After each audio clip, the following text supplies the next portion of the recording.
안녕하십니까. 소쿨극장의 소리내어 읽거나 눈을 감고 듣기 코너입니다. 오늘 이야기는 용산에 사는 아무도 몰랐던 어느 수절기생의 비밀입니다. 구독과 좋아요, 그리고 알람 설정 부탁드립니다.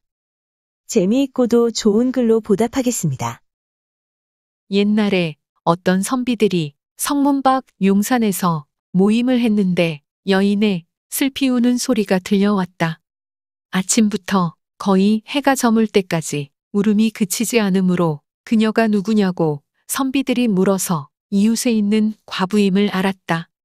가서 보니 소복을 입고 애통해하고 있었다. 그렇게까지 슬픈 까닭을 물으니 그녀가 말했다. 저는 본디 서울에 이름 있는 기생이었답니다. 어느 날 대갓집에 잔치에 갔다가 돌아오는데 얼굴에 술 기운이 남아 있었지요. 하늘에는 보름달이 거울같이 걸려 있더군요. 흥이 나서 걷고 있는데 저 앞에서 웬 젊은 선비가 걸어오는 것이었어요. 그 선비와 마주치자 갑자기 벼락을 맞은 것 같았어요. 저는 멍한 그대로 그에게 다가가 말했답니다. 저는 기생인데 집이 이 근방에 있어요.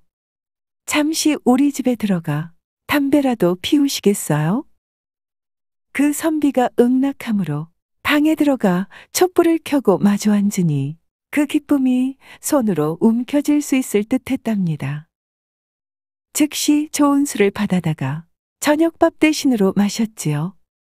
제가 노래를 한 곡조 부르니 그 젊은이도 화답하는데 목청이 매우 낭낭하더군요. 또 제가 검은고를 연주하니 그 젊은이도 검은고를 연주하여 화답하는 것이었어요.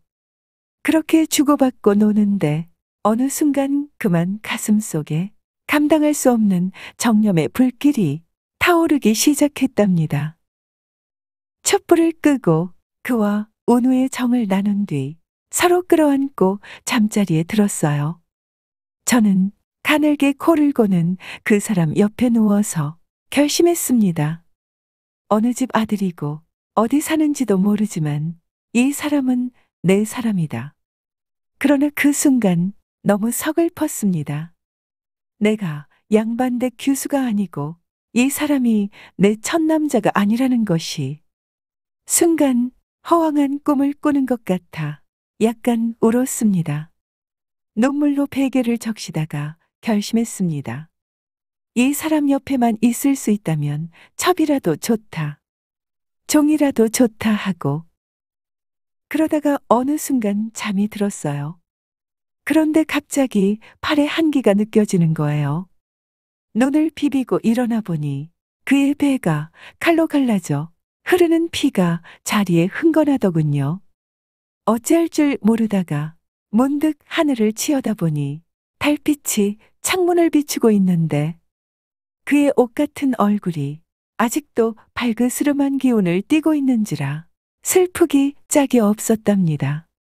그 놀라움과 엄청난 괴로움은 말할 수가 없었지요. 게다가 집안에 남자가 없어서 시신을 어찌해야 좋을지도 몰랐어요.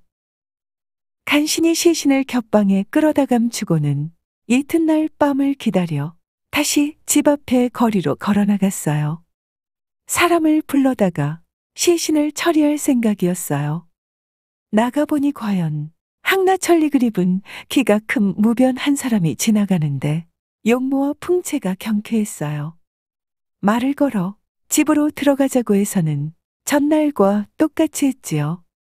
주안상을 물리자마자 제가 울면서 이렇게 말했답니다.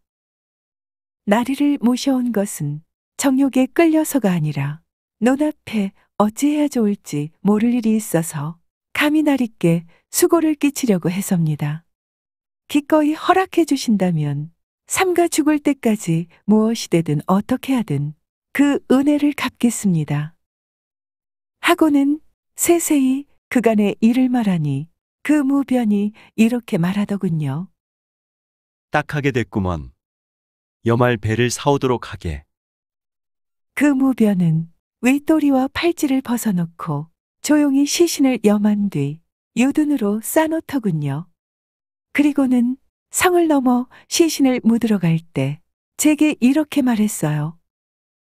자네도 매장하는 걸 가서 보려는가? 제가 대답했지요. 참으로 그러고 싶긴 합니다만 어떻게 성을 넘나요?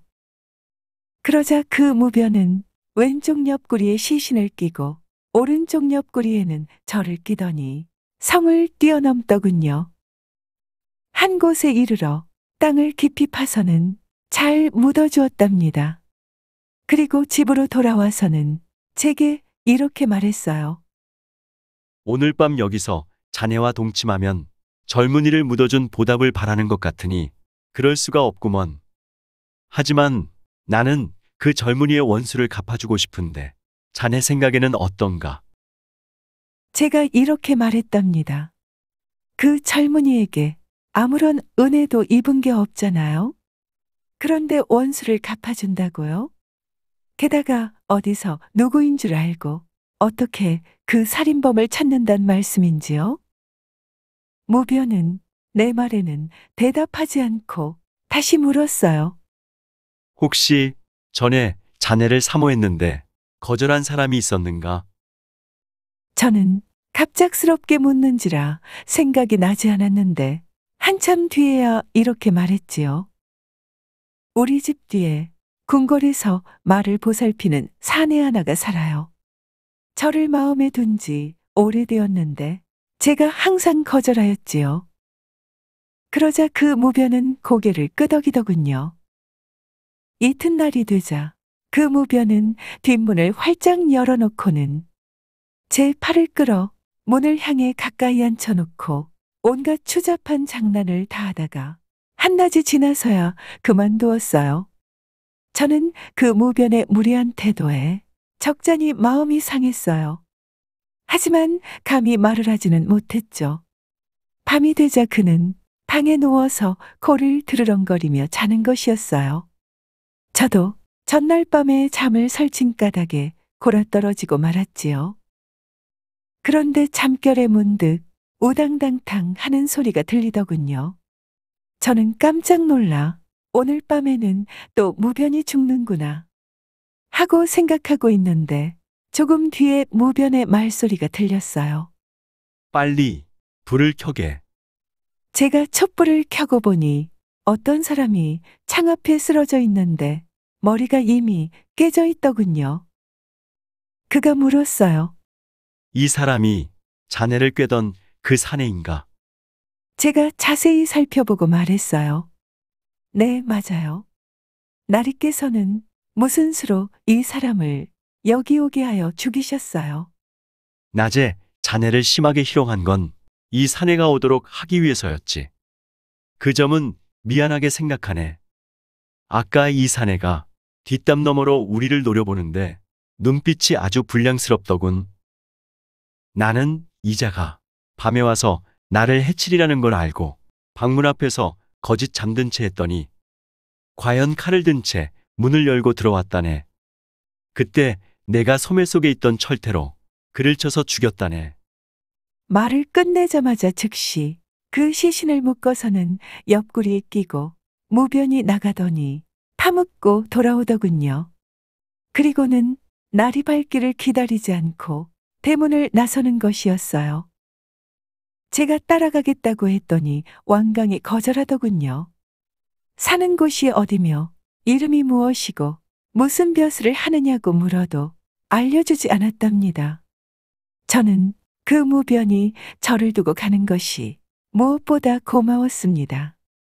제 마음은 온통 죽은 사람에게만 가 있었기 때문입니다.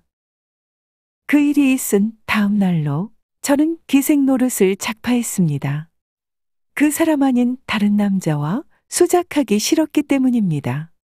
그리고는 한양의 집을 팔고 아무도 모르는 이곳으로 와서는 선비님의 명복을 빌고 또 얼굴도 모르는 선비님의 부모님께도 용서를 빌면서 지금까지 수절하며 살아왔지요. 낭군님이 일을 당한 날이 바로 오늘인 까닭에 제사를 준비하면서도 지내면서도 슬픔을 억제하지 못해서 울었던 겁니다. 들어주셔서 고맙습니다. 용어 풀어 올리겠습니다. 항나는 명주나 모시 혹은 무명실 따위로 짠 피륙의 하나로 구멍이 송송 뚫어진 여름 옷감을 말합니다. 천릭은 옛날 무관이 입던 공복의 하나입니다. 당상관은 남색이고 당하관은 분홍색입니다. 전쟁 등 비상 때나 사냥이나 사신으로 나갈 때 입었던 옷입니다. 주로 군사용으로 사용되었기 때문에 군복으로 통칭됩니다. 팔찌는 활을 쏠 때 활을 쥐는 쪽 팔의 소매를 걷어매는 띠입니다. 유두는 이어붙인 두꺼운 기름 종이로 예전에 비를 피할 때 사용했다고 하는군요. 참고 문헌 및 자료 출처 소개해 올리겠습니다. 저자미상의 청야담수가 모본입니다. 여기에서는 김동욱 교수가 현대 한국어로 번역한 책 국역 청야담수의 내용을 빌렸습니다. 한국민족문화 대백과사전, 한국민속 대백과사전, 한국학중앙연구원 그리고 국립중앙박물관의 기사와 사진을 빌렸습니다. 또 간송미술관의 그림도 몇 점 빌렸습니다. 위키백과와 나무위키의 기사와 사진을 빌렸습니다. 현대화가 운하영의 책 흑요석이 그리는 한복이야기에서 그림 몇 점을 빌렸습니다. 현대화가 박연옥의 책 한국의 미인도에서 그림 몇 점을 빌렸습니다. 조선시대 화가 김준근, 신윤복, 김홍도 그리고 강희연의 그림 몇 점을 빌렸습니다. 1238F, 핀터레스트, 크라우드픽, 픽스타, 픽사베이, 셔터스톱, 어반브러시, 그리고 게티 이미지뱅크의 사진과 일러스트를 빌렸습니다. 소우쿨 극장은 일주일에 3번, 매주 화요일, 목요일 그리고 토요일 오전 10시 전후에 이야기를 올립니다. 다음에 뵐 때까지 안녕히 계셔요. 고맙습니다.